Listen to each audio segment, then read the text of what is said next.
Jā, vakar notika sacensības stadionā. Un šodien jau te pie stadiona pirms vakar programmas sākuma. Arī redzēsim, kā tiek apbalvotas labākās šķēpmetējas šajā pasaules čempionātā. Un, protams, arī mūsu Anetēs Sietiņai šeit.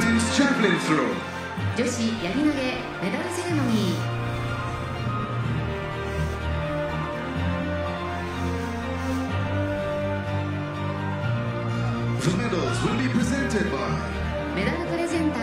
Yuko Arimori.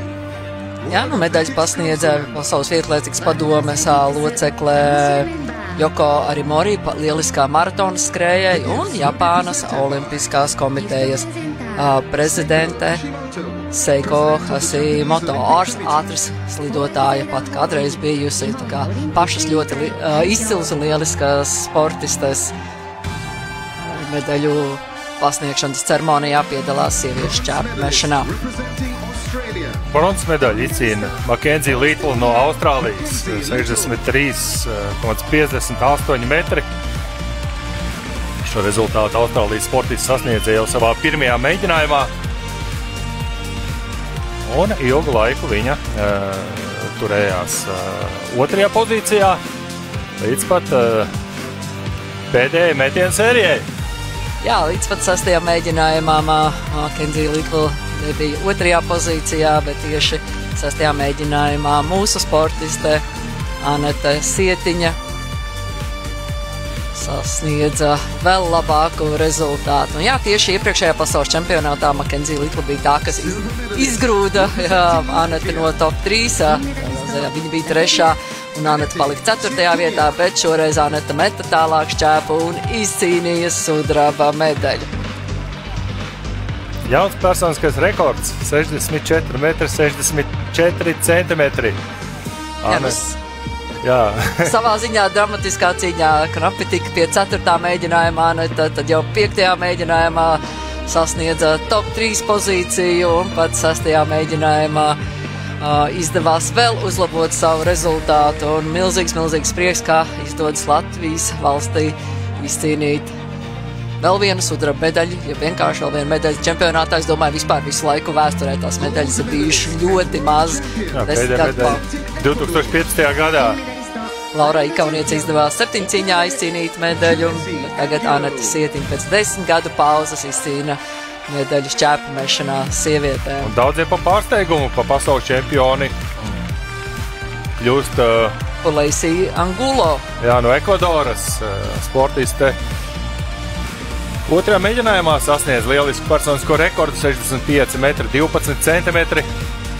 Jau kvalifikācijā viņš šķēpa laidīja 63,25 centimetru tālu šo sezonu. Vēl 2 reizes viņai izdevās šķēpa laidīt tālāk pa 62 metriem. Nu, labākais metiens, tāpat kā Anetei Sietiņai, viņai padevās pasaules čempionāta finālā un izcīnīts pasaules čempions tituls.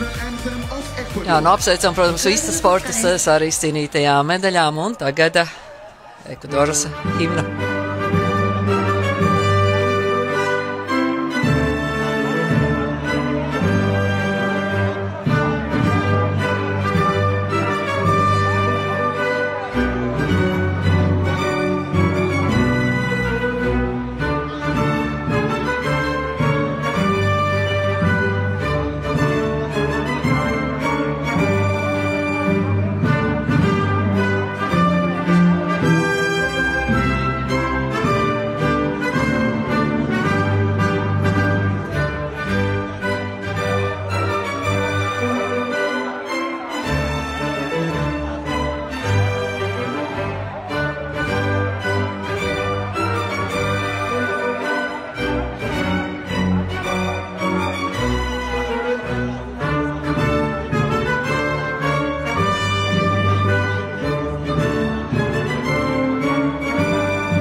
Vēlreiz apsveicam sportistus, un, protams, mēs visvairāk priecājamies par Anetes Sietiņas sasniegumu, arī viņai asaras un arī mums asaras acīs par tik lielisku sniegumu un ka pasaules čempionātā izdodas sasniegt medaļu. Nu, mēs redzam, cik konkurence ir sīva un pat sezonas līdera un vicelīdera un mājinieku lielākā cerība neiekļuva starp 3 labākajām, bet toties mūsu Anete Sietiņa ir sudraba medaļas ieguvēja.